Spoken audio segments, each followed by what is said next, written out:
बाबरी पाटणाऱ्यांचा अभिमान आहे असं बाळासाहेब म्हणाले होते असं प्रफुल्ल पटेलांनी म्हटलंय। तर संजय राऊतांचं हिंदुत्व कुठे गेलं असा सवालही प्रफुल्ल पटेल यांनी केला। तर प्रफुल्ल पटेलांनी माझ्या नादी लागू नये असं म्हणत संजय राऊतांनी प्रत्युत्तर दिलंय। हमारे संजय भैया का भाषण नरोबा कुजोरबा था, कभी नहीं तो बिल्कुल टक टक टक टक टक बोलते। आज क्या बोलूं क्या नहीं बोलूं तो समझ में नहीं आ रहा था। क्या बोलूं नहीं बोलूं, देखो अभी भी एकदम ऐसे कर रहे। संजय भैया आपण कलर नको बदला।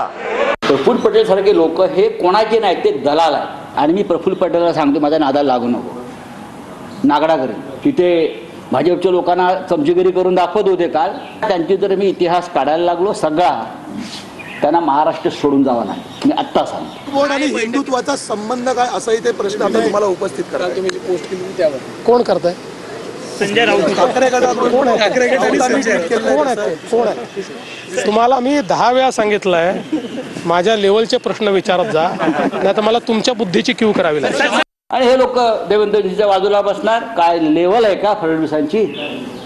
हे लोक मोदी, अमित शाह झाले कायम वाकलेले लोक आहे, त्यांना पाठीचा कणा नाही। हे आमच्या महाराष्ट्राचं नेतृत्व या संसदेमध्ये करतायत धंपक लोक। आणि भारतीय जनता पक्षाचे लोक अशा लोकांना खांदा काय भाजपने सुद्धा स्वतःची लायकी याच्यात दाखवून दिलेली।